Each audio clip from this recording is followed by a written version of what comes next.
Bolu. Hep Bolu'dan gitmişler iş. Aa, dereye indirmişler. Otomobili gördün mü? Ege abi. Yok. Nasıl indiyse oraya inmiş. Uçmuş mu, ne yapmış? Orada yol var da.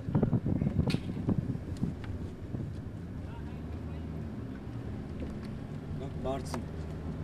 Bartın'a buradan Buradan da Eğer gidiliyor Bartın. Safranbolu'yu görmek istemeseydiniz buradan direkt gelecektik o zaman. Tabii.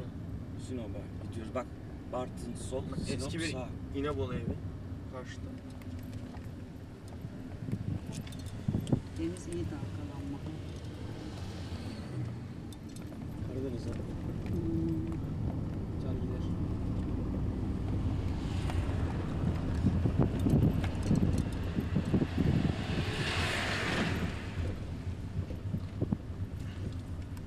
Sahiline geldik.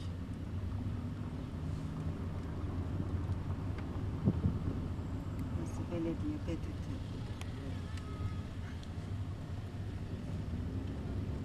Bak ne güzel Güzel şortlu mini mini kızlar. İnebolu'ya geldik. Solu da çek Ege abicim.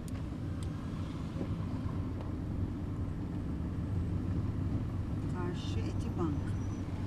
Bak eski bir yapıya gelsin edeceksin. Bak işte Egehan oraya çek. Teleferiğin sonu burası işte canım. Ha, Etibank şey. Oradan madenden çıkıyor buraya geliyor.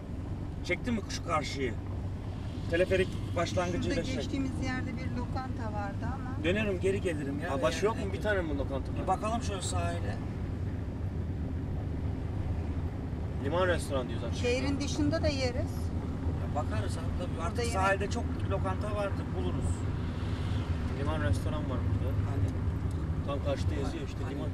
Liman restoran koskoca Red Coca-Cola'nın altında ne yazıyor? gidelim mi oraya? Yok yok boş ver. Yolun üzerinde daha iyi. Piknik var Basit yerdeyim. Akgün'ün inşaat yazıyor. Yok gideriz isterseniz oraya. Liman restoran Ayfer.